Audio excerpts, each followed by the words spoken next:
Good morning, જય શ્રી કૃષ્ણ. કેમ છો બાળકો? આજે આપણે ગુજરાત બોર્ડ તો સિલેબસ પૂરો થઈ ગયો છે, રાઈટ? ચેપ્ટરની અંદર તો પાછળના એવા ટોપિકો પર અભ્યાસ કરવાના છીએ કે જે JEE અને નીટમાં જ પૂછાય છે, રાઈટ? તો વધારે ટાઈમ ન બગાડતા આપણે સ્ટાર્ટ કરી દઈએ, જેથી કરીને દરેક મુદ્દા પર વ્યવસ્થિત અને સારી રીતે ડિસ્કશન થઈ શકે બેટા. ઓકે, ચલો ટેક્સ્ટ બુક કાઢી રાખો. જો દો, પહેલો ટોપિક કયો છે? Carbon dioxide. પહેલો ટોપિક કયો છે? Carbon dioxide. જે બાળકો આજના લેક્ચરમાં આપણે જોશું કે ભાઈ કાર્બન ડાયોક્સાઇડની બનાવટ શું છે, એનો ઉપયોગ ક્યાં છે, ભૌતિક ગુણધર્મો, રાસાયણિક ગુણધર્મો અને બંધારણ. ઓકે, અને એ પણ ફટાફટ, કે જેથી કરીને એના દરેક મુદ્દા ઉપર આપણે એક નજર ફેરવી શકીએ કે જે માત્ર ને માત્ર JEE નીટમાં આવવાના છે. તો બધા બાળકો એની બનાવટ વિશે ડિસ્કસ કરાવું. તમારે શું કરવાનું છે? લખાણ અંદર ટીક કરતું જવાનું છે ટેક્સ્ટ બુકમાં, અને બનાવટ અહીં બોર્ડ પર સમજતી જવાની છે. કે કાર્બન ડાયોક્સાઇડની મારે બનાવટ બનાવવી હોય તો હું શેમાંથી બનાવી શકું? તો કાર્બનનું સંપૂર્ણ દહન કરાવરાવીને. શું કરાવરાવીને બાળકો? સંપૂર્ણ દહન કરાવરાવીને. કોનું? તો કે જરૂરી નથી કે કાર્બનનું સંપૂર્ણ દહન કરું તો જ કાર્બન ડાયોક્સાઇડ મળે. કાર્બન ડાયોક્સાઇડ ઘણી બધી રીતે મળતું હોય છે. કાર્બનના સંયોજનોમાંથી મળે, હાઇડ્રોકાર્બનમાંથી મળે. શોર્ટમાં જેમાં કાર્બન હોય એનું તમે દહન કરો તો પણ તમને કાર્બન ડાયોક્સાઇડ મળતો હોય છે. બરોબર? આ પહેલી બનાવટ. બીજી બનાવટ ક્યાંથી છે? તો કે પ્રયોગશાળાની છે. પ્રયોગશાળામાં કઈ રીતે બનાવી શકાય? તો કે ચૂનાના પથ્થરની પ્રક્રિયા એસિડ સાથે કરો. બુકમાં ટીક કરતા રહેજો બધા અને સમજતા પણ રહેજો. ઓકે, આ કોણ બેટા? કેલ્શિયમનો કાર્બોનેટ. એ હાઇડ્રોક્લોરિક એસિડના સંપર્કમાં જાય એટલે કેલ્શિયમ બનાવે પોતાના ક્લોરાઇડ, હાઇડ્રોજન વધ્યા એનું બની જાય પાણી, અને ત્યારબાદ આમાંથી જે મુક્ત થાય છે એ કોણ હોય? તો કે આમાંથી આવે કાર્બનનો ડાયોક્સાઇડ. એટલે બીજી બનાવટ થઈ ગઈ. એના પછી જો વાત કરવામાં આવે તો ઔદ્યોગિક ઉત્પાદન બાળકો. ઔદ્યોગિક ઉત્પાદનનો મતલબ ખબર ને?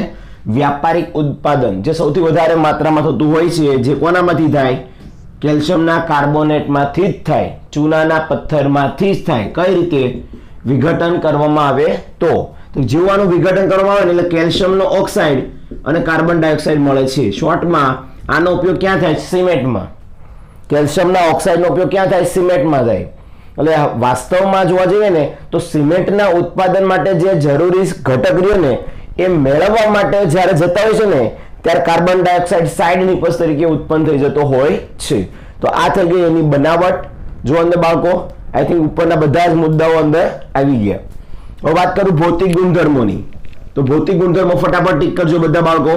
રંગવિહીન છે, વાસવિહીન છે અને પાણીમાં અલ્પદ્રાવ્ય છે. જે આ બાળકો ભૌતિક ગુણધર્મો કંઈક આવા છે અને ટીક કરતા રહેજો. કાર્બન ડાયોક્સાઇડ પોતે બિનઝેરી છે. એ કાર્બન મોનોક્સાઇડની જેમ ઝેરી નથી. એટલે કેટલા મુદ્દા થયા? 4 મુદ્દા થયા. રંગવિહીન, વાસવિહીન વાયુ છે, બિનઝેરી વાયુ છે અને પોતે પાણીમાં અલ્પદ્રાવ્ય હોવાના કારણે આના થોડા જૈવિક ઉપયોગો પણ છે અને ભૂરાસાયણિક એટલે જમીનને રિલેટેડ ઘણા બધા ઉપયોગો જોવા મળતા હોય છે. હવે વાત કરીએ આના રાસાયણિક ગુણધર્મોની બાળકો. તો રાસાયણિક ગુણધર્મોમાં એવું છે કે કાર્બન ડાયોક્સાઇડની પ્રક્રિયા પાણી સાથે કરો ને તો એક ખૂબ જ અગત્યનો એસિડ બનાવે છે, જેને કાર્બોનિક એસિડ કહેવાય. H2CO3 કાર્બોનિક એસિડ બનાવે છે. આ કાર્બોનિક એસિડ સંતુલનના સિદ્ધાંતો અનુસાર દ્વિસંયોજક એસિડ છે. કેવો છે? દ્વિસંયોજક એસિડ છે. એટલે 2 વાર વિયોજન પામવાની ક્ષમતા દર્શાવે છે. દેખાય બધા બાળકોને? આ થઈ ગયો પહેલો રાસાયણિક ગુણધર્મ, જે સમજાવે છે કે અહીંયા રહેલા કાર્બોનેટના સંયોજનો H2SO3 ના સંયોજનોનો ઉપયોગ બફર તરીકે થાય. આપણું શરીર હોય ને એની અંદર કાર્બોનિક એસિડનો એક ખૂબ જ ઉપયોગી ભાગ છે. એ આપણા શરીરની અંદર લોહીનું pH 7.26 થી લઈને 7.42 સુધી જાળવી રાખે છે. કોનું? લોહીના pH નું મૂલ્ય જાળવી રાખવા માટે ખૂબ જ મદદરૂપ બને છે. જે આ બાળકો કોણ? Carbonic acid. કોણ? કે દ્વિબેઝિક એસિડ. સમજ પડી બધા બાળકોને? આ થઈ ગયો પહેલો રાસાયણિક ગુણધર્મો. ટેક્સ્ટ બુકમાં જોશો તો ત્યાં બહુ સારી રીતે એમને સમજાયું છે. હવે ત્યારબાદ આગળ વાત કરીએ તો બીજો ગુણધર્મ એવું કહે છે કે વાતાવરણમાં કાર્બન ડાયોક્સાઇડનું પ્રમાણ 0.03% જેટલું છે. જે દિવસે ને દિવસે વધતું જતું હોય છે. કઈ રીતે? તો વાતાવરણમાં રહેલા કાર્બન ડાયોક્સાઇડનું પ્રમાણ તમે સિમેન્ટની બનાવટ માટે જ્યારે કેલ્શિયમના કાર્બોનેટનું ચૂનાના પથ્થરનું વિઘટન કરો છો તો કાર્બન ડાયોક્સાઇડ બહાર આવે છે. ઘણા બધા ઈંધણોના દહન કરવાથી પણ કાર્બન ડાયોક્સાઇડ બહાર આવે છે. ઘણી બધી એવી વસ્તુ વાપરવામાં આવે છે કે જેના દિન પ્રતિદિનના રોજબરોજના યુઝથી રાઈટ ઉપયોગો કરવાથી વાતાવરણમાં કાર્બન ડાયોક્સાઇડ ફેલાઈ રહ્યો છે. તો ફેલાતા કાર્બન ડાયોક્સાઇડને રોકવા માટેની પ્રક્રિયા શું?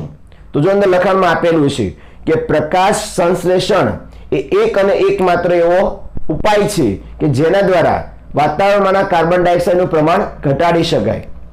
તો બધા બાળકોને ખબર જ છે કે પ્રકાશ સંશ્લેષણની ક્રિયામાં થતું શું હોય છે? પ્રકાશ સંશ્લેષણની જે ક્રિયા છે એ પ્રકાશ સંશ્લેષણની ક્રિયા માત્ર ને માત્ર લીલી વનસ્પતિ કરી શકે.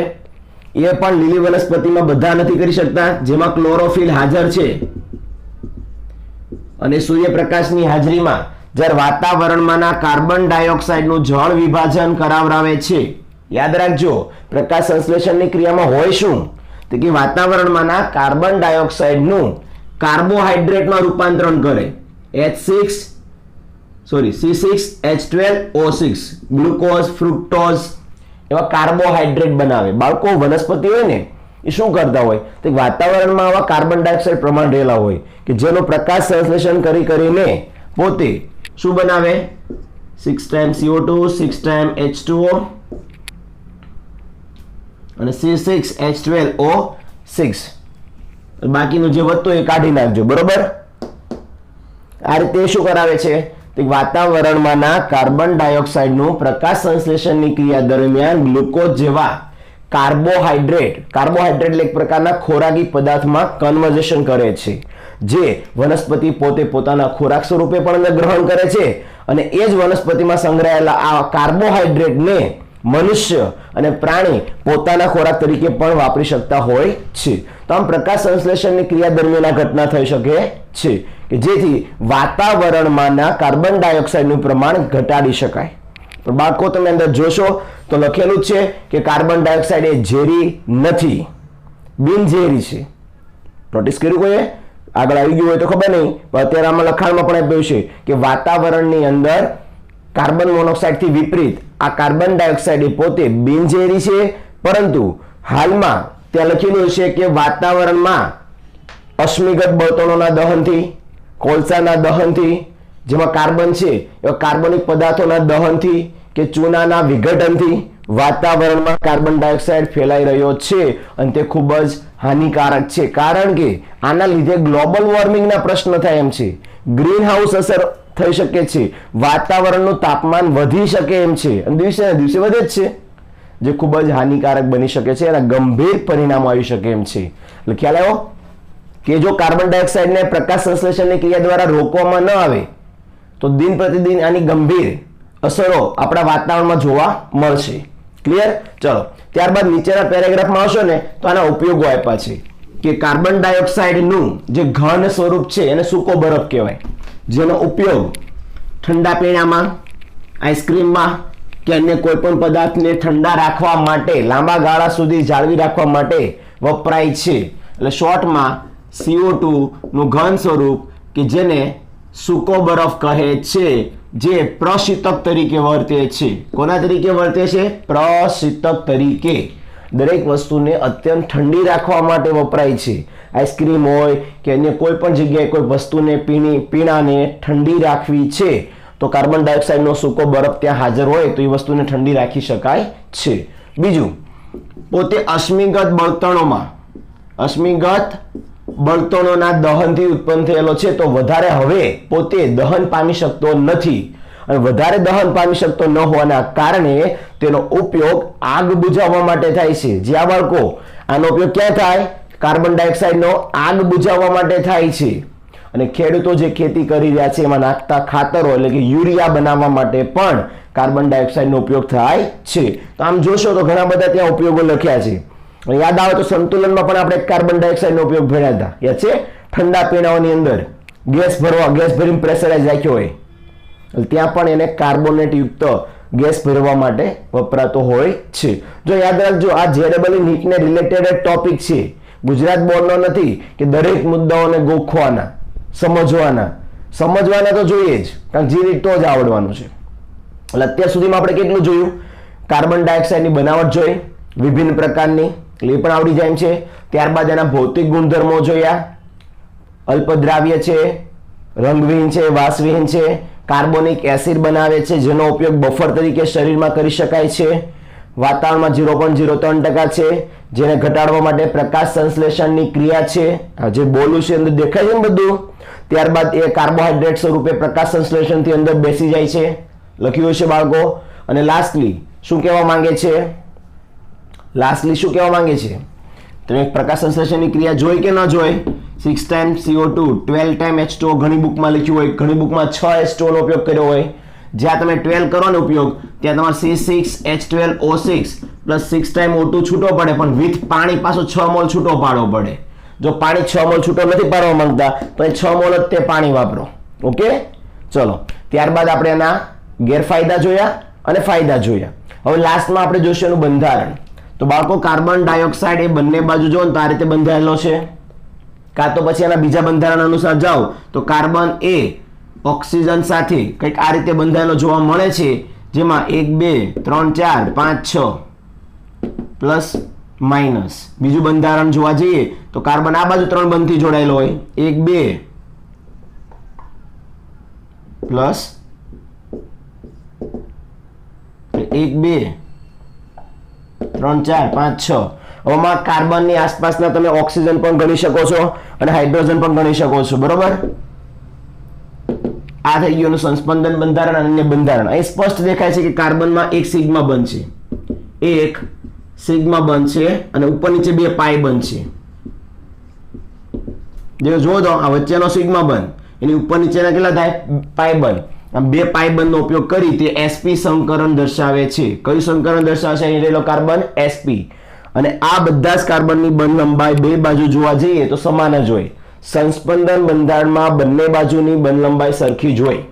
ઓકે, અહીં ગયું અંદર જોઈ લો તો ક્લિયર છે ને? જો લખાણ વાંચવું હોય તો બંધારણનું લખાણ સમજાવી દો ફટાફટ. કાર્બન ડાયોક્સાઇડના અણુમાં કાર્બન પરમાણુ sp સંકરણ દર્શાવે છે. આ કાર્બન પરમાણુની 2 sp સંકૃત કક્ષકો 2 ઓક્સિજન પરમાણુ સાથે સમાન કક્ષામાં સમિશ્રણ પામેલી હોય છે, જેની બંધ લંબાઈ સરખી છે. અને બીજી બાબત, કાર્બન ઓક્સિજન વચ્ચે પીપાઈ જેવો મજબૂત બંધ પણ અહીંયા જોવા મળે છે.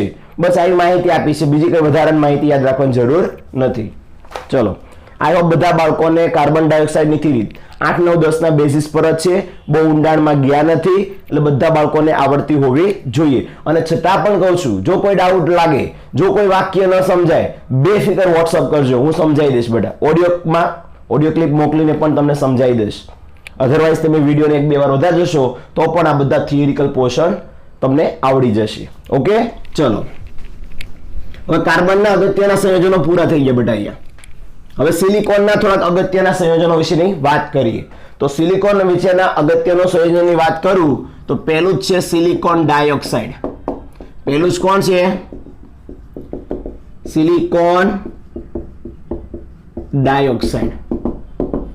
બાળકો, તમે અને હું જે પૃથ્વીના પોપડાની ઉપર વસવાટ કરીએ છીએ, રહીએ છીએ, ખ્યાલ છે? પૃથ્વીના પોપડાનો મોટામાં મોટા ભાગ કોનો બનેલો છે? તો યાદ રાખજો બાળકો, એમસીક્યુમાં પૂછાય 95% ભાગ, જે આ બાળકો 95% ભાગ એ સિલિકોનના 2 અગત્યના સંયોજનો, એક છે સિલિકા અને બીજો છે સિલિકેટ.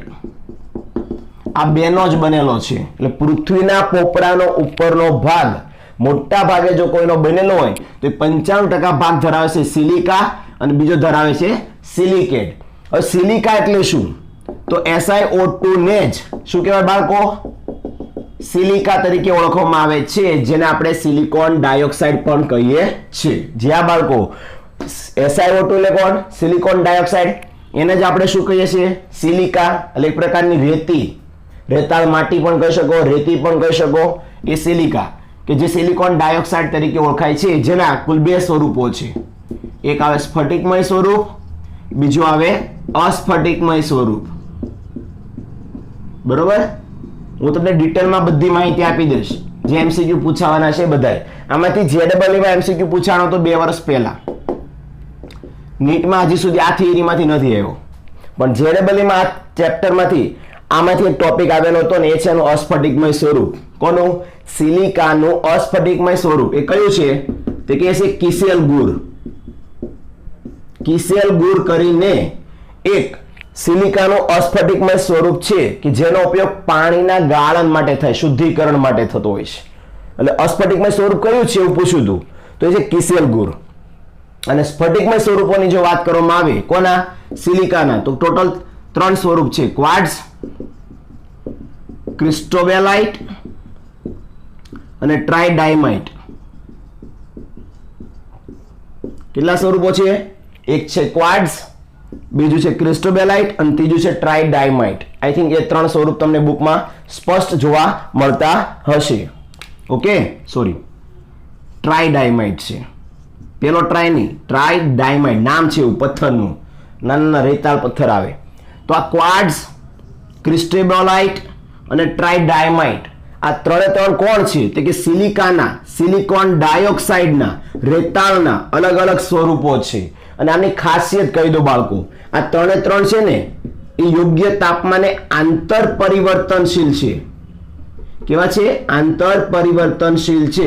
એનો મતલબ ખબર પડે કે 3 સ્વરૂપો એકબીજામાં કન્વર્ટ થઈ શકે એમ છે. 3 સ્વરૂપો એકબીજામાં રૂપાંતરણ થઈ શકે એમ છે. ક્યારે? યોગ્ય તાપમાને થોડો ઘણો ફેરફાર કરો તો આ સ્વરૂપ આમાં જઈ શકે, આ સ્વરૂપ આમાં જઈ શકે. એટલે અંદરો અંદર આ બધા અંદર કન્વર્ટ થવાની ક્ષમતા દર્શાવે છે, માટે આ પદાર્થને આંતર પરિવર્તનશીલ ગણવામાં આવે છે. સમજ પડે છે ને? જો એવું ન સમજતા કે સર જેડબલ નીટમાં છે એટલે ફટાફટ સમજાઈ દેશે, હું આરામથી સમજાવવા માટે આવ્યો છું. દરેક પોઈન્ટ નાનો ક્લિયર કરવાનો છે. ઓકે, ચલો શું શીખ્યા? અને બધા હું પોઈન્ટ જ આપું છું ને, થિયરી આપતો નથી. હું પોઈન્ટ જ તમારી નજર સમક્ષ મૂકી રહ્યો છું, કારણ કે હું જાણું છું જેડબલ નીટના એમસીક્યુમાં પોઈન્ટ જ અગત્યના હોય છે. ઓકે, ચલો એકવાર રિવિઝન કરાવી દઈએ. સિલિકોન ડાયોક્સાઇડ એ ભણતા પહેલા ખબર હોવી જોઈએ કે પૃથ્વીના પોપડાનો મોટામાં મોટો ભાગ એટલે કે 95% ભાગ સિલિકા અને સિલિકેટનો બનેલો છે. જેમાં સિલિકા એટલે કોણ? તો કે SiO2. SiO2 એટલે કોણ? Silicon dioxide. જે સ્ફટિકમય અને અસ્ફટિકમય 2 સ્વરૂપો દર્શાવે છે. અસ્ફટિકમય સ્વરૂપ કયું છે એનું બાળકો?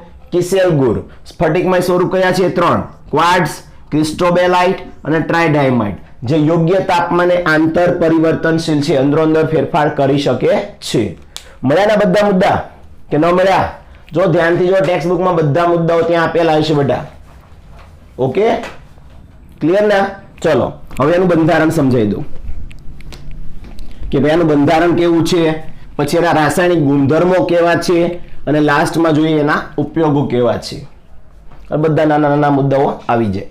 બાળકો એનું બંધારણ જોશો ને તો પ્રત્યેક સિલિકોન પરમાણુની આસપાસ, જ્યાં બાળકો સિલિકાનું બંધારણ કેવું છે? પ્રત્યેક સિલિકોનની આસપાસ 4 ઓક્સિજન પરમાણુ હોય છે અને પ્રત્યેક ઓક્સિજનની આસપાસ કેટલા સિલિકોન આવે? 2 સિલિકોન જોવા મળતા હોય છે. ખબર પડી? અહીંયા રહેલો સિલિકોન એ ઓક્સિજન પરમાણુ સાથે કેવા બંધથી જોડાયેલો હોય? સહસંયોજક બંધથી જોડાયેલો છે. કઈ રીતે? ત્રિપરિમાણીય જાળીદાર રચનામાં. મતલબ કે દરેક દિશામાં સિલિકોન એ પોતાની આસપાસ ઓક્સિજન પરમાણુથી ઘેરાયેલો છે અને દરેક ઓક્સિજનની આસપાસ 2 સિલિકોન પરમાણુ ઘેરાયેલા જોવા મળે છે. સમજ પડી બધા બાળકોને? આમ સિલિકોન એ ઓક્સિજન પરમાણુથી ઘેરાયેલો હશે, ઓક્સિજન એ સિલિકોન પરમાણુથી ઘેરાયેલો જોવા મળશે ચારે બાજુ. તો આવું ત્રિપરિમાણીય જાળીદાર સહસંયોજક બંધની રચના વાળું બંધારણ કોણ દર્શાવે છે?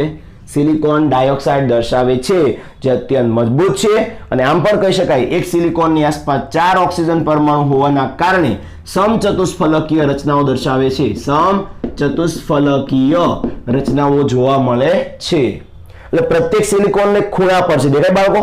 તો પ્રત્યેક ખૂણા પર કોણ હશે? તો પ્રત્યેક ખૂણા પર સમચતુષ્ફલકીય રચના જોવા મળશે. જો તો એક સિલિકોનની આસપાસ 4 ઓક્સિજન હોય એટલે સમચતુષ્ફલકીય રચના થાય.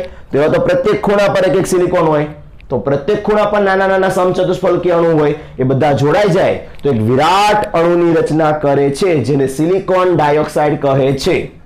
હવે જેડબલ નીટમાં શું પૂછાય?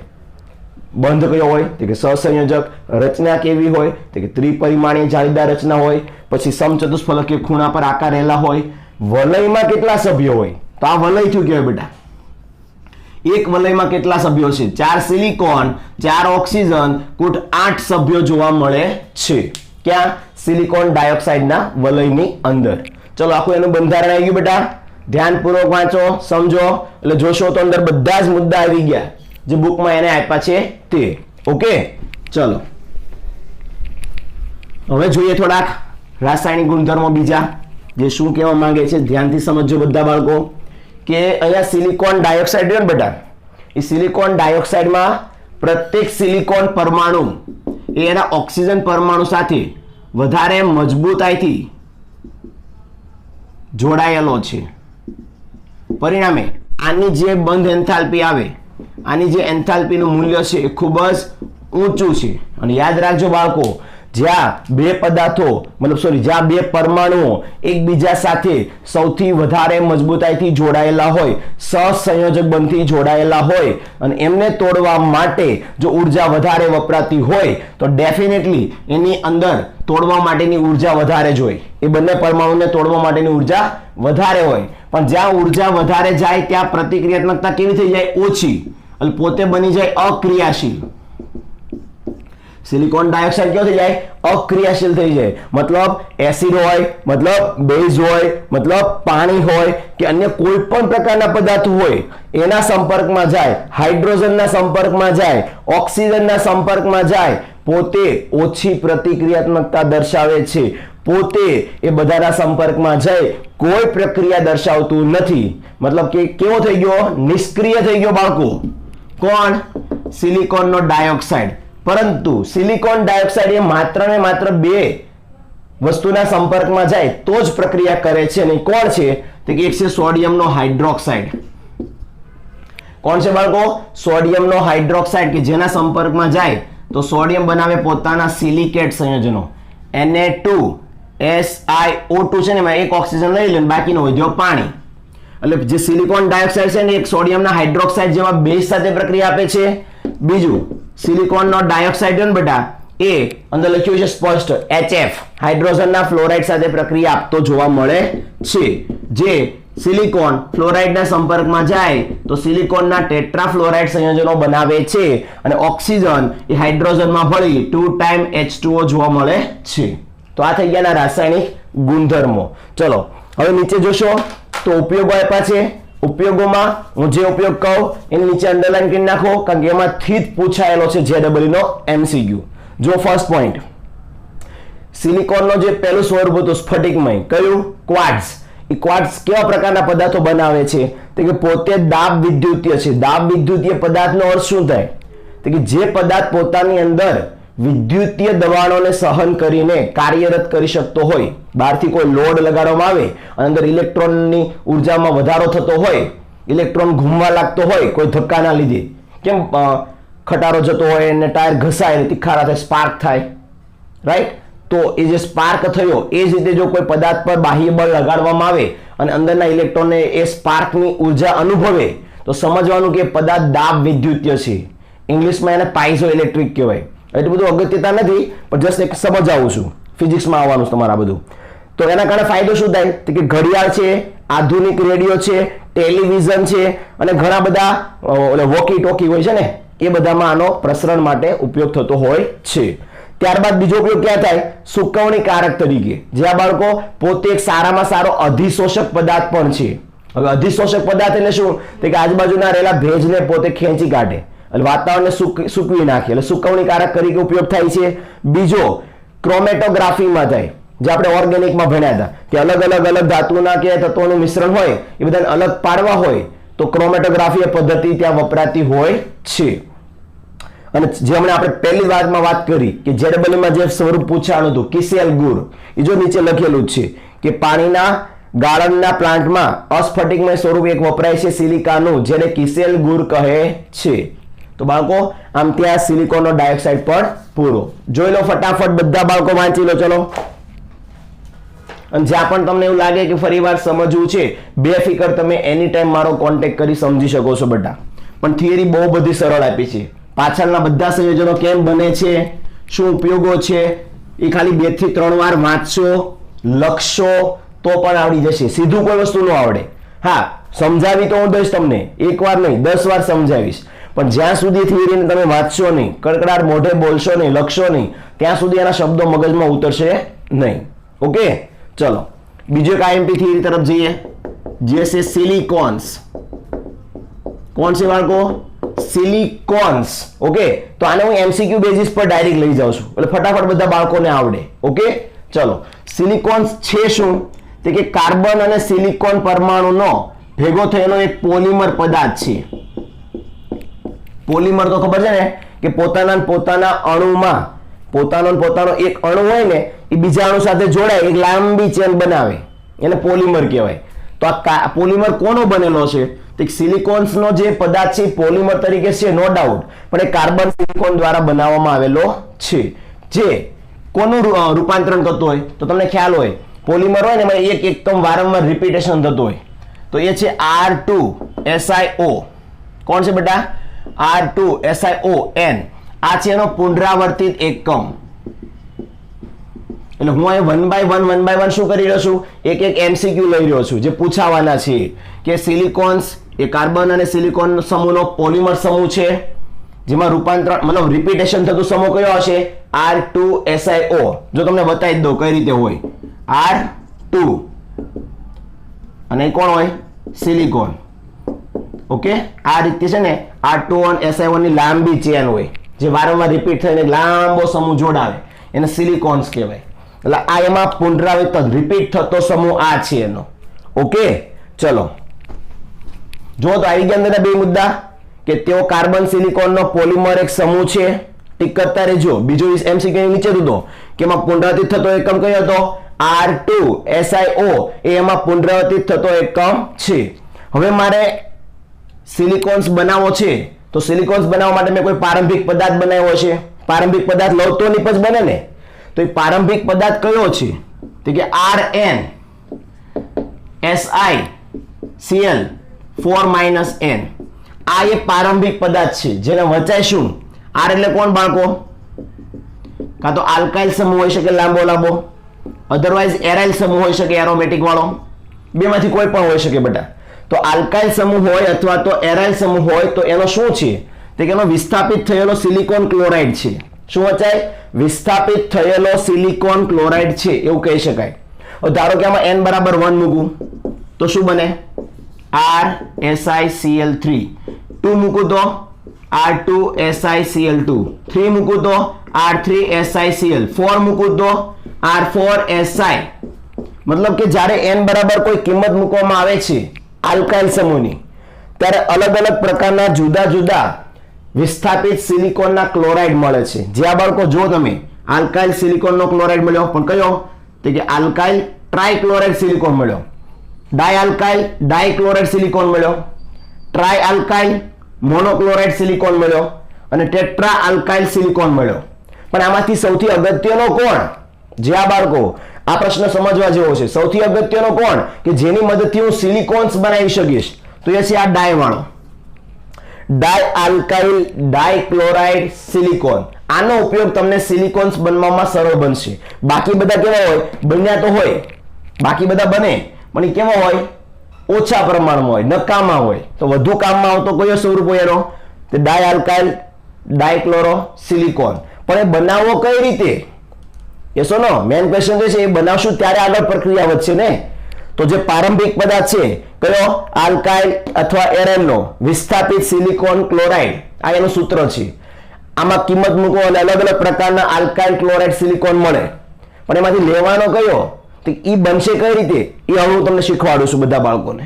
ચલો જુઓ, તમને ત્યાં સુધી ખબર પડી ગઈ કે કઈ રીતે કોનો સમૂહ છે, કયો સમૂહ વારંવાર રિપીટ થાય, સામાન્ય સૂત્ર કયું છે કોનું? પ્રારંભિક પદાર્થનું, જેમાં કિંમતો મૂકતા કેટલા બધા પદાર્થો મળે, જેમાં કામનો કયો? તો કે ડાય સ્વરૂપ. ઓકે, ચલો હવે બનાવીએ. તો બનાવટમાં બધા બાળકો ધ્યાન આપજો. ઓકે, હવે આપણે સિલિકોન્સ બનાવવા જઈ રહ્યા છીએ. તો સિલિકોન બનાવવા જઈ રહ્યો છું તો બધા બાળકોને ધ્યાનથી જુઓ. પહેલા લેવાનો મિથાઇલનો ક્લોરાઇડ, કોઈ એક આલ્કાઇલ સમૂહ લેવો પડશે ને. મારે શું બનાવવો છે? તો પેલા પ્રારંભિક પદાર્થ બનાવવો છે. પ્રારંભિક પદાર્થનું નામ શું? આલ્કાઇલ અથવા એરાઇલનો વિસ્થાપિત કરેલો સિલિકોન ક્લોરાઇડ. તો એ વિસ્થાપિત થયેલો સિલિકોન ક્લોરાઇડ તો બનાવો પહેલા. તો એને બનાવવા માટે કોને લેવો પડે? મિથાઇલ ક્લોરાઇડ જેવો કોઈ ક્લોરાઇડ લેવો પડે, આલ્કાઇલ ક્લોરાઇડ. અને પછી એની પ્રક્રિયા તમારે સિલિકોન સાથે કરવી પડે 573 કેલ્વિન તાપમાને. જ્યાં બાળકો તાપમાન ખોટું લખ્યું હોય તો સુધાર નાખજો. ત્યાં સિલિકોન સાથે 573 કેલ્વિને કોપર પાવડરની હાજરીમાં પ્રક્રિયા કરાવરાવો એટલે થઈ જાય. શું થાય? કે આ બે ભેગા થાય અને વિસ્થાપિત સિલિકોન ક્લોરાઇડ બને. જો અહીં ધ્યાન આપો, સિલિકોનની આસપાસ 2 ક્લોરીન લાગે, 2 CH3 લાગી જાય. દેખાય સિલિકોન? કેટલા મિથાઇલ હતા? 2 લાગી ગયા. કેટલા ક્લોરીન હતા? 2 લાગી ગયા. તો બાળકો આપણો પ્રારંભિક પદાર્થ તૈયાર થઈ ગયો. હવે એ પ્રારંભિક પદાર્થને લઈ એનું જળ વિભાજન કરો. શું કરો? જળ વિભાજન કરો. તો જેવું જળ વિભાજન થાય ને અહીંયા રહેલા ક્લોરીન છૂટા પડી જાય. કોની સાથે? હાઇડ્રોજન સાથે. અને પાણીમાં રહેલા હાઇડ્રોક્સી સમૂહ જોડાઈ જાય.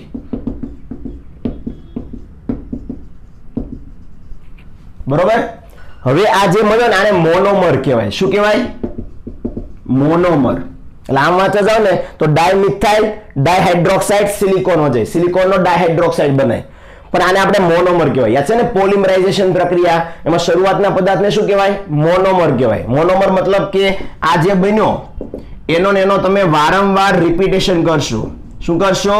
એના અણુનું વારંવાર રિપીટેશન કરશો અને આ એક અણુ આવા અસંખ્ય અણુઓ સાથે અથડાઈને લાંબી ચેન બનાવે. એ ઘટનાને કહેવાય પોલિમરાઇઝેશન. તો એના પોલિમરાઇઝેશનમાં કોણ દૂર થાય? પાણી દૂર થાય. કોણ દૂર થાય? પાણી દૂર થાય. એટલે સિલિકોનનો ડાયહાઇડ્રોક્સાઇડ ડાયઆલ્કાઇલ સમૂહ જે બન્યો એ આવા અન્ય ઘણા બધા મોનોમરના સંપર્કમાં જશે કે જ્યાંની અથડામણ અનુભવી એમાંથી પાણીનો અણુ દૂર થશે અને જે નિપજ મળશે એ કેવી હશે? તો એ નિપજ ધ્યાનથી જુઓ કે શું ઘટના બને છે. ધારો કે આનો OH ગયો, આનો H ગયો પાણી સ્વરૂપે, તો વધ્યું શું? કે જે વધતું જાય એને ગોઠવતા જાઓ. ઉપર ગોઠવું શું? ધ્યાન આપજો બધા બાળકો. અહીંયા સુધી તો બધાને ખબર પડી ગઈ કે સૌપ્રથમ મિથાઇલનો ક્લોરાઇડ લઈ લો, જેની પ્રક્રિયા સિલિકોન સાથે કરો. એટલે જુદા જુદા પ્રકારના ઘણા બધા આલ્કાઇલના ક્લોરોસિલિકેન મળ્યા હોય. મેં હમણાં સમજાવ્યું તમને. તો એમાંથી લેવાનો કોને? એમાંથી એ જ લેવાનો વધારે જે ડાયઆલ્કાઇલ સિલિકોન હોય. આમ ટોટલ 4 બને. બનાવ્યા છે ને ટેટ્રા આલ્કાઇલ સિલિકોન, પછી મોનોક્લોરાઇડ, ડાયક્લોરાઇડ ને ટ્રાયક્લોરાઇડ વાળા બધા સિલિકોન બન્યા હોય. અને મિથાઇલ લીધો છે તો અલગ અલગ મિથાઇલના બધા ક્લોરાઇડ બન્યા હોય. પણ એમાંથી એકનું જ જળ વિભાજન થઈ શકે એમ છે. કોણ છે? ડાયમિથાઇલ ડાયક્લોરોસિલિકોન. ઓકે, એટલે એને લેવાનો અને એનું જળ વિભાજન કરવાનું એટલે ડાયહાઇડ્રોક્સાઇડ વાળો આલ્કાઇલ સિલિકોન મળે, જેના અસંખ્ય અણુઓ અંદર જોડાઈ જાય ને સામે નિપજ મળે. નિપજ કઈ મળે એ સમજવાની છે.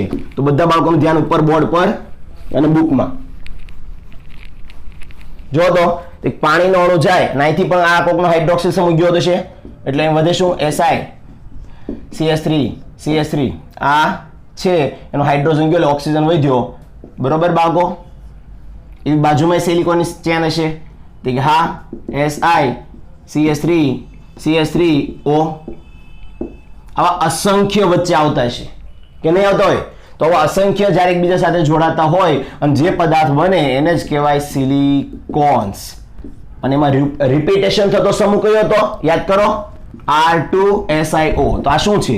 R2 એટલે 2 આલ્કાઇલ સમૂહ, સિલિકોન ઓક્સાઇડ, R2SiO. આમ રિપીટેશન થતો લાંબી ચેન બનાવે ને એ પદાર્થને સિલિકોન્સ તરીકે ઓળખવામાં આવે છે. ઓકે, આવડશે ને? ચલો, અહીં સિલિકોન પૂરું થાય છે બાળકો. હા, એક MCQ બને છે આમાં નીચે કે ધારો કે મારા ચેન લાંબી થતી અટકાવી છે, સ્ટોપ કરી દેવી છે. સ્ટોપ કઈ રીતે કરી શકું? સ્ટોપ કરવા માટે પાછળ આ ચેન વધવી ન જોઈએ. સ્ટોપ કરવા માટે આગળથી આમ છેડો બંધ થઈ જવો જોઈએ. અને છેડો બંધ કરવા માટે કોણ વપરાય? તો કે આનો જે અલગ હતા ને, આનો તો બનતા RN SiCl 4 N, જેના અલગ અલગ વિસ્થાપિત સિલિકોન ક્લોરાઇડ બનતા હતા ને, એમાં એક સિલિકોન ક્લોરાઇડ એવો હોય જે ટ્રાયમિથાઇલ વાળો હોય. કેટલો હોય? ટ્રાયમિથાઇલ. એમાં 3 મૂકો, N બરાબર 3 મૂકો એટલે ટ્રાય આલ્કાઇલ મળશે અને એક ક્લોરીન વધે. આને વાપરવાનો, આને આમાં નાખી દેવાનો. હવે આને જેવામાં નાખો ને એટલે શું અનુભવે? કે જળ વિભાજન અનુભવે. એટલે એક HCl જાય, આ રિએક્શન બુકમાં નહીં આપી હોય એટલે આ Cl અને આ બે જાય એટલે OH સમૂહ દાખલ થાય એટલે જેવો OH સમૂહ દાખલ થાય ને કોની સાથે આ ટ્રાય મિથાઇલ સિલિકોન સાથે એનો OH સમૂહ પછી કોની સાથે પ્રક્રિયા કરે આ તો ખબર પડી ગઈ ને કે આ બેની પ્રક્રિયા થઈ લાભ મળે એની પ્રક્રિયા તમારે કોની સાથે કરાવવાની તો બાળકો આ જે નિપજ મળે એની પ્રક્રિયા તમારે ઓલા મોનોમર સાથે કરાવવાની કોની સિલિકોનના યાદ છે ને બધા બાળકોને OH સિલિકોન OH ઉપર કોણ CH3 આવા અસંખ્ય મોનોમર અંદર અથડામણ કરીને સિલિકોન બનાવતા હોય આવા અસંખ્ય સિલિકોનના મોનોમર અથડાઈને સિલિકોન્સ બનાવતા હોય હવે એની પ્રક્રિયામાં કોણ વચ્ચે આવી ગયું ટ્રાઇમિથાઇલ હાઇડ્રોક્સાઇડ એવો તો આનો OH અને આનો H જતો રહે તો નિપજ શું બને આગળ તો હવે નિપજ જે બનશે ને બાળકો એમાં SiCH3 બરોબર આ તો H આગળ માટે ગયો હોય કોકની માટે આનો H જતો રહ્યો બીજો કોણ SiCH3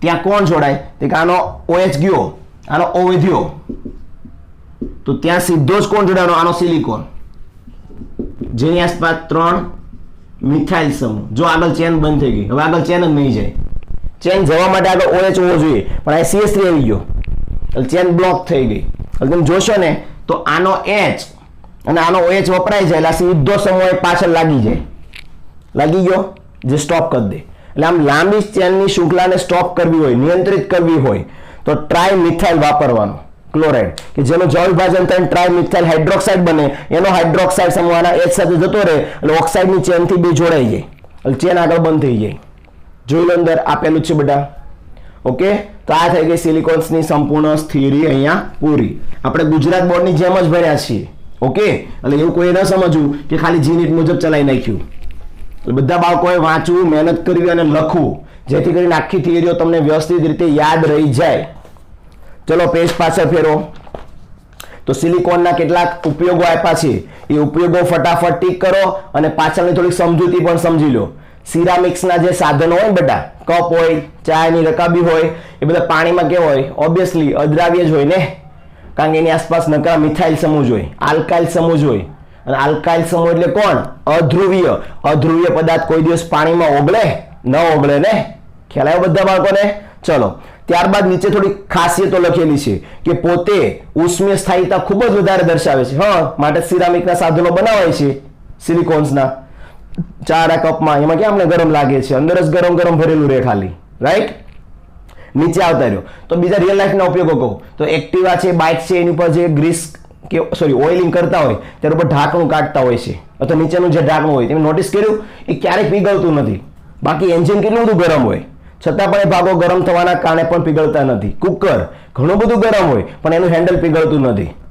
કારણ કે બધા સિલિકોન્સના બનેલા હોય ઉષ્મા સ્થાયીતા દર્શાવતા હોય છે પછી આગળ સૌંદર્ય પ્રસાધનોમાં વપરાય છે પોતે શારીરિક શસ્ત્રક્રિયા કરવી હોય ઓપરેશન દરમિયાન તેના સાધનો બનાવવા માટે પણ વપરાય છે આવા ઘણા બધા ઉપયોગો ત્યાં આપેલા છે રીડ કરજો સમજાઈ જશે ન સમજાય મારો કોન્ટેક્ટ કરી શકો છો ચલો બાળકો હવે છેલ્લા બે ટોપિક તરફ જઈએ કે જે બહુ ટૂંકા છે નાના છે ફટાફટ એનું બંધારણ અને થિયરી પણ વ્યવસ્થિત રીતે સમજાવી દઉં ઓકે ચલો આપણે આગળ ભણ્યા હતા કે પૃથ્વીના પોપડાનો મોટો ભાગ કોનો છે સિલિકા અને સિલિકેટનો તો સિલિકા ભણી ગયા સિલિકેટ બાકી હતું તો સિલિકેટ છે શું તો કે સિલિકેટ એ SiO4 - 4 એકમ છે મતલબ કે જુદા જુદા પ્રકારના પથ્થરો હોય સોડિયમ એલ્યુમિનિયમ સિલિકેટ એટલે કે જીઓલાઇટનો પથ્થર માઇકા એસ્બેસ્ટોસ એટલે શોર્ટમાં હું તમને સમજાવું શું છે સિલિકેટ રહે ને આ SiO4 - 4 કેવા આપણે હાઇડ્રોક્સાઇડ આવે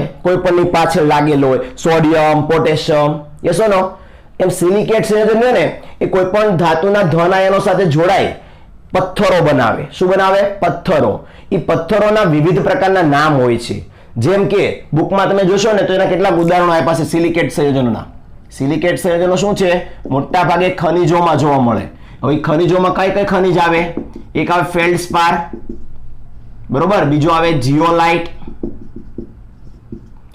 પછી ત્રીજો આવે માઇકા અને ચોથો આવે એસ્બેસ્ટોસ આ વિવિધ પ્રકારના ખનિજ પદાર્થો છે કે જેમાં એકમ એક સમાયેલો છે કયો એકમ સમાયેલો છે સિલિકેટ એટલે મેં કીધું કેલ્શિયમ ના સિલિકેટ લઈ શકો મેગ્નેશિયમ ના સિલિકેટ લઈ શકો સોડિયમ એલ્યુમિનિયમ ધાતુના મિક્સ સિલિકેટ લઈ શકો આવા બધા પદાર્થોને લેવામાં આવે ત્યારે આ પ્રકારની ખનિજો બનતી હોય છે. એટલે મતલબ આ જે ખનિજો પૃથ્વીના પોપડામાંથી મળે છે પથ્થરોના સ્વરૂપે, એમાં સિલિકેટનો આયન રહેલો હોય છે. તો બધા બાળકો મારી સાથે ટીક કરો. જે મેં સમજાવ્યું એ વ્યવસ્થિત રિવિઝન પણ થાય, અંડરલાઈન પણ થાય અને MCQ નો જવાબ પણ મળે. પહેલો જવાબ, કુદરતમાં મોટી માત્રામાં સિલિકેટ એ ખનિજોમાં મળી આવે છે. એટલે મેં કીધું ને સિલિકેટ એ ખનિજોનો અંદર મળી આવતું સ્વરૂપ છે. એટલે ખનિજોની અંદર જે મળશે પદાર્થ એ બધા સિલિકેટ સંયોજનો હોય. કયા કયા હોય ટીક કરજો, એક્ઝામમાં પૂછાય. ફેલ્સપાર, જીઓલાઇટ, માઇકા, એસ્બેસ્ટોસ કે જે બધા જ પદાર્થનો બંધારણીય એકમ કયો હોય MCQ માં પૂછાય તો કે આ બધાનો બંધારણીય એકમ સિલિકેટ આયન હોય, SiO4-4. બરોબર, સમજ પડી બધા બાળકોને? યસ. આમ સિલિકેટ સંયોજનોમાં શું હોય તો કે પ્રત્યેક સિલિકોન પરમાણુની આસપાસ 4 ઓક્સિજન પરમાણુ -1 સ્વરૂપે સમચતુષ્ફલકીય આકારમાં જોડાયેલા હોય છે. કેવા આકારમાં જોડાયેલા હોય છે? સમચતુષ્ફલકીય આકારમાં જોડાયેલા હોય છે. હવે થાય શું?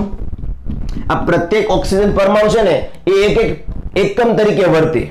ધ્યાનથી સમજજો, પોતે આખો સિલિકેટનો એકમ તો છે જ, પણ એમાં રહેલો પ્રત્યેક ઓક્સિજન પરમાણુ પણ પોતે એક પરમાણુ દીઠ, જેમ કે પહેલો પરમાણુ, આ બીજો પરમાણુ, આ ત્રીજો પરમાણુ, આ ચોથો પરમાણુ, 4 ઓક્સિજનના પરમાણુ દીઠ એક બીજો સિલિકેટ સંયોજન સમજી શકો તમે, એક બીજો સમચતુષ્ફલકીય આકાર અહીંથી રચાઈ શકે છે.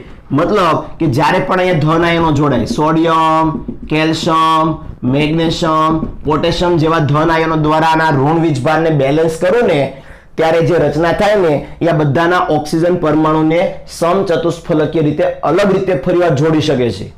જે બધાના આકાર કેવા હોય, કાં તો સ્તરીય બંધારણ બનાવે, કાં તો શૃંખલા બંધારણ દર્શાવે, કાં તો વલયવાળું બંધારણ દર્શાવે, કાં તો પછી રેખીય બંધારણ દર્શાવે. એટલે સમજો છો હું શું કહેવા માંગુ છું? જો ન સમજતા હોય તો ફરી એકવાર સમજાવું કે અહીંયા રહેલો પ્રત્યેક સિલિકોન પરમાણુ એ એની આસપાસ 4 ઓક્સિજન પરમાણુથી ઘેરાયેલો છે અને એના પ્રત્યેક ઓક્સિજન પરમાણુ જો ઋણ આયનો છે. એટલે પ્રત્યેક ઋણ આયન શું કરી શકે તો કે એક કોઈ ધન વીજભાર સાથે જોડાય એક નવું બંધારણ રચી શકે છે, જેની આકાર કેવો હોઈ શકે કે આ બધા સાથે જોડાઈને તે પોતે સ્તરીય બંધારણ, શૃંખલા બંધારણ, વલય બંધારણ, રેખીય બંધારણ, આવા કોઈ પણ બંધારણની રચના કરવા માટે એનો ઓક્સિજન પરમાણુ સક્ષમ છે. ખબર પડી? ચલો હવે આ વાક્ય રચના અંદર જુઓ, લખી છે કે સિલિકોન પરમાણુ 4 ઓક્સિજન પરમાણુ સાથે સમચતુષ્ફલકીય રીતે ગોઠવાઈ શકે છે. જે સિલિકેટ સંયોજનો વિભિન્ન એકમો દર્શાવે છે, હવે વિભિન્ન એકમમાં હોય છે, એટલે કે સિલિકેટ એકમ દીઠ 1 2 3 4 ઓક્સિજન પરમાણુની ભાગીદારી અન્ય સાથે કરી ખૂણાઓથી જોડાઈ શકે છે, જેના આકારો શૃંખલા હોય, વલય હોય, સ્તર હોય, ત્રિપરિમાણીય બંધારણ બનાવી શકતા હોય છે. આવી ગયું બધું અંદર? બીજું, આ બધા ધન આયનો દ્વારા શું થઈ શકે? તટસ્થીકરણ પણ પામી શકે છે. જો ઉપર લખ્યું છે કે આ બધાના આયનો, ઋણ વીજભારો એ ધન આયનોની મદદથી તટસ્થીકરણ પામે છે અને કોઈ સંયોજન બનાવે છે, જે બધા સમચતુષ્ફલકીય ધરાવ 4 ખૂણા કેમ હોય એના? સમચતુષ્ફલકીય દર્શાવવામાં આવે છે. ઓકે, ચલો આનો ઉપયોગ ક્યાં થાય? કાચ અને સિમેન્ટમાં ખૂબ જ વધારે માનવ નિર્મિત આના ઉપયોગો વધી ગયા છે. કાચ અને સિમેન્ટમાં સિલિકેટનો વધારે ઉપયોગ થતો હોય છે. ચલો ફટાફટ નોટ કરી લો, બધા જોઈ લો અંદર, બધા MCQ આવી ગયા અંદરના. ઓકે, અને P વિભાગના MCQ ની પ્રેક્ટિસ ક્યાંથી કરવાની છે? દર્પણના MCQ માંથી. દર્પણના MCQ માં જોશો ને એટલે બધા આવી જશે, કારણ કે ઇનઓર્ગેનિક નું યુનિટ એટલે હોય શું? ટેક્સ્ટબુક હોય. ટેક્સ્ટબુક આધારિત MCQ પૂછાય આમાં, 12 થી 9 MCQ નો આવે ક્યારેય. ઓકે, એટલે બધા બાળકોએ આ જે થિયરી સમજાવું છું ને એના NCERT બેઝ પરના MCQ બધા વાંચી લેવાના. થિયરી વાંચી લો એટલે બધું આવી જાય. લખીને કહી દઉં, તમારી જે નીટની એક્ઝામ જે આવવાની છે એની અંદર જો કોઈ MCQ P બ્લોકમાંથી આવે, ચેપ્ટર નંબર 11 ધોરણ 11 ના આધારે, ઓકે, તો એ P વિભાગનો MCQ તમારો આ ટેક્સ્ટબુકની બહારનો ન હોય. સમજ પડે છે? એટલે આની બધી થિયરીને વ્યવસ્થિત સમજવાની, ક્યાં ઉપયોગ થાય છે, કેવું બંધારણ છે, એટસેટ્રા. ચલો આગળ વાત કરીએ બાળકો, તો છેલ્લો પદાર્થ છે કયો? જીઓલાઇટ. બાળકો જીઓલાઇટ નું બંધારણ કેવું છે? તો કે આ યાદ હોય તો આપણે કઠિન પાણીને નરમ બનાવતા હતા, હાઇડ્રોજન ચેપ્ટર. કઠિન પાણીને કેવું પાણી બનાવવા માટે વપરાય? નરમ પાણી બનાવવા માટે વપરાય. કોણ વપરાય? તો યાદ આવતો હોય તો સોડિયમ, એલ્યુમિનિયમ સિલિકેટ. આને કહેવાય જીઓલાઇટ. શું કહેવાય? જીઓલાઇટ નો પથ્થર. Sodium, aluminium silicate. સિલિકેટ -4 હોય, સોડિયમ +1 હોય, એલ્યુમિનિયમ +3 હોય. પણ આની રચના કરતા પહેલા સમજો કે પહેલા તો સિલિકોન જીઓલાઇટ બનાવ્યા જઈએ એને પહેલા સમજો કે આ સિલિકેટ સંયોજનો કેવી રીતના બનતા હશે. બરોબર, બધા બાળકોએ ધ્યાન આપો. સિલિકોન ડાયોક્સાઇડનું બંધારણ જોયું હતું બધાએ? હમણાં જ ભણ્યા ને? કોનું? સિલિકોન ડાયોક્સાઇડનું બંધારણ બધા બાળકો આપણે ભણ્યા હમણે. કંઈક આવું બંધારણ હતું, યાદ છે? પ્રત્યેક સિલિકોનની આસપાસ 4 ઓક્સિજન. તો હવે એવું કહે છે જીઓલાઇટનો પથ્થર બનાવવો હોય તો તમારે થોડાક બંધારણમાં ફેરફાર લાવવાના. કોના બંધારણમાં ફેરફાર લાવવાના? તો કે સિલિકોન ડાયોક્સાઇડના બંધારણમાંથી કેટલાક સિલિકોન પરમાણુના સ્થાન એલ્યુમિનિયમ દ્વારા વિસ્થાપિત કરી દો. બહુ સાદી ભાષામાં બોલી રહ્યો છું, એટલે અઘરું છે એવું ન વિચારતા. ઓકે, શું કરવાનું? સિલિકોન ડાયોક્સાઇડનું બંધારણ હોય એમાંથી સિલિકોન પરમાણુ હટાવી દેવાના અને એલ્યુમિનિયમ મૂકી દેવાનો. એટલે જે પદાર્થ બને ને એને કહેવાય એલ્યુમિનો સિલિકેટ. શું બન્યો? એલ્યુમિનો સિલિકેટ. આ સિલિકેટમાં -4 હતા, એમાં કેમ -1 થઈ ગયો? તો કે 3 વીજભાર આની સાથે બેલેન્સ થઈ ગયા એલ્યુમિનિયમના વીજભાર સાથે. એટલે હવે જે પદાર્થ બન્યો ને સિલિકોન ડાયોક્સાઇડમાંના સિલિકોન હટાવીને એને કહેવામાં આવે છે એલ્યુમિનો સિલિકેટ. હવે આ alumino silicate sodium, magnesium, calcium, potassium જેવા અલગ અલગ પદાર્થોના ધન આયનો સાથે જોડાય છે અને કેવા પદાર્થો બનાવે છે? ફેલ્ડસ્પાર અને જીઓલાઇટ જેવા ખનિજ પદાર્થો બનાવે છે, છિદ્રાળુ પદાર્થોનું રૂપાંતરણ કરે છે. તો જો અંદર લખાણમાં આપ્યું છે, વાંચો તો બધા બાળકો, કે સિલિકોન ડાયોક્સાઇડનું જે ત્રિપરિમાણીય બંધારણ છે એ ત્રિપરિમાણીય બંધારણમાંથી થોડાક સિલિકોન પરમાણુનું જો વિસ્થાપન હું એલ્યુમિનિયમના પરમાણુ દ્વારા કરી કાઢું તો શું થાય છે? તો કે એલ્યુમિનિયમનું વિસ્થાપન કરવામાં આવે તો બંધારણ જે મળે છે એને એલ્યુમિનો સિલિકેટ કહે છે.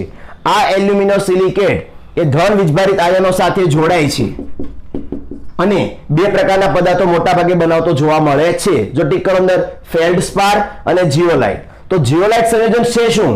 તો કે જીઓલાઇટ સંયોજન એટલે આની સાથે સોડિયમ જોડી દો અને સોડિયમ એલ્યુમિનિયમ સિલિકેટનો એક પદાર્થ છે કે જેનો ઉપયોગ ક્યાં થાય? હાઇડ્રોકાર્બન સંયોજન હોય ને એ બધાના વિભંજન માટે થાય, તોડીને અલગ અલગ સંયોજનોમાં રૂપાંતરણ કરવા માટે થાય, પેટ્રોલિયમ વિભાગીય નિસ્યંદનમાં થાય, પછી એનો મુખ્ય ઉપયોગ ક્યાં થાય? સમઘટકીકરણમાં થાય.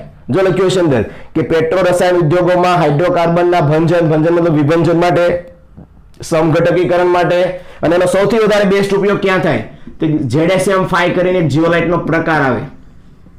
જીઓલાઇટના ઘણા બધા પ્રકારો છે, છિદ્રાળુ પ્રકારો અલગ અલગ. એમાંનો એક જીઓલાઇટનો પથ્થર જે વધારે છિદ્રાળુ છે, જે ZSM5 છે, એનો ઉપયોગ આલ્કોહોલમાંથી પેટ્રોલનું રૂપાંતરણ કરવામાં થાય છે. જ્યાં બાળકો આલ્કોહોલ હોય ને એમાંથી આ ગેસોલિન એટલે પેટ્રોલ અંદર કાઢવા માટે, અલગીકરણ કરવા માટે વપરાતો હોય છે. કોણ? ZSM5. અને બાકી તમે જાણો છો કે જ્યાં સોડિયમ એલ્યુમિનિયમ સિલિકેટ છે, જીઓલાઇટનો પથ્થર, એ હાઇડ્રોજનમાં આવશે. તમારે કઠિન પાણી હોય ને, કઠિન પાણી એને નરમ પાણીમાં રૂપાંતરણ કરવા માટે વપરાય છે. અહીંયા આપણું ચેપ્ટર પૂરું થાય છે. કોઈ પણ બાળકોને કંઈ પણ પ્રકારનો ડાઉટ હોય ટી વિભાગને રિલેટેડ તો એ મારો સંપર્ક કરી શકે છે. અને બધા બાળકો ધ્યાનથી વાંચજો અને સમજજો કે તમારું જે ચેપ્ટર છે કયું? સંતુલન. તો એના JEE નીટના MCQ કરવા લાગજો. ઓર્ગેનિક છે તો એના પણ MCQ સોલ્વ કરવા લાગજો. રોજના 10 MCQ બેયના સોલ્વ કરવા લાગજો, જેથી કરી 12મું શરૂ થાય પહેલા એના મોટા ભાગેના MCQ તમે સોલ્વ કરી લીધેલા હોવા જોઈએ. અને જ્યાં અટકો ત્યાં મારી મદદ લઈ શકો છો. ઓકે, ચલો, થેન્ક યુ. જય શ્રી કૃષ્ણ.